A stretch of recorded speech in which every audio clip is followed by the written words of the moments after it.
আগামী কয়েকদিন ওয়েদার কেমন থাকবে? দক্ষিণবঙ্গের জেলাগুলির জন্য আগামী 5 দিন অর্থাৎ 9 থেকে 13 তারিখের মধ্যে বৃষ্টিপাতের পরিমাণ বাড়বে। প্রধানত মাঝারি ধরনের বৃষ্টিপাতের সম্ভাবনা থাকছে অনেক জায়গাতেই। স্থানীয়ভাবে দু এক জায়গায় ভারী বৃষ্টিরও সম্ভাবনা রয়েছে। বেশিরভাগ সময়টাই মেঘলা আকাশ হয়ে থাকবে।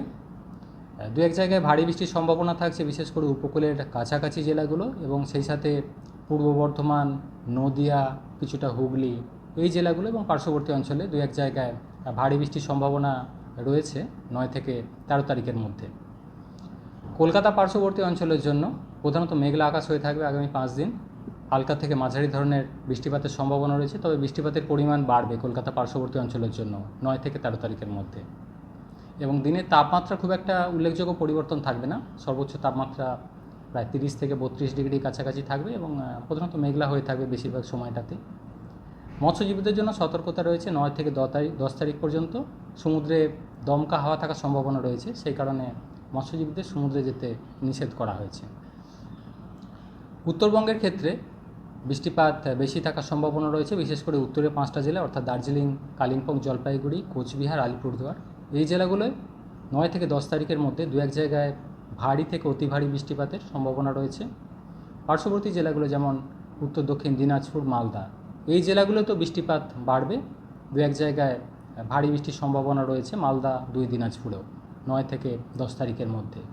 এবং তারপরেও পরবর্তী আরও 3-4 দিন উত্তরের জেলাগুলোতে বৃষ্টিপাত, উত্তরবঙ্গের জেলাগুলোতে বৃষ্টিপাত কন্টিনিউ করবে। দু এক জায়গায় স্থানীয়ভাবে ভারী বৃষ্টির সম্ভাবনা থাকবে উত্তরবঙ্গের উত্তরের জেলাগুলিতে তারপরে। ফলে পাহাড়ি এলাকায়, দার্জিলিং কালিম্পংয়ের পাহাড়ি এলাকায় কোথাও কোথাও ভূমিধসের সম্ভাবনা থাকবে এবং নিচু এলাকায় জল জমার সম্ভাবনা রয়েছে। কলকাতার ক্ষেত্রে কলকাতা পার্শ্ববর্তী অঞ্চলের জন্য হালকা থেকে মাঝারি ধরনের বৃষ্টিপাতের সম্ভাবনা থাকবে। বৃষ্টিপাতের পরিমাণ কিছুটা বাড়বে 9 থেকে 13 তারিখের মধ্যে। কোনো দিন মাঝারি ধরনের বৃষ্টিপাত থাকবে এবং প্রধানত মেঘলা হয়ে থাকবে। কয়েক পশলা বৃষ্টিপাত মাঝে মধ্যে থাকবে। তাপমাত্রা উল্লেখযোগ্য পরিবর্তন থাকবে না, মেঘলা থাকার কারণে দিনের সর্বোচ্চ তাপমাত্রা 30 থেকে 32 ডিগ্রির মধ্যে থাকবে। কদিন থাকবে? বেশি থাকবে বৃষ্টিপাত দক্ষিণবঙ্গের জন্য আগামী 5 দিন অর্থাৎ 9 থেকে 13 তারিখের মধ্যে, বা স্থানীয়ভাবে যেটা দু এক জায়গায় ভারী বৃষ্টির সম্ভাবনার কথা বলা হচ্ছে মেনলি 9 থেকে 13 তারিখের মধ্যে। মৌসুমি নিম্নচাপ অক্ষরেখা বর্তমানে দক্ষিণবঙ্গের ওপর দিয়ে অবস্থান করছে এবং সেই সাথে একটা ঘূর্ণাবর্ত রয়েছে পার্শ্ববর্তী অঞ্চলে। বর্তমানে সেটা বাংলাদেশের ওপর রয়েছে একটা ঘূর্ণাবর্ত।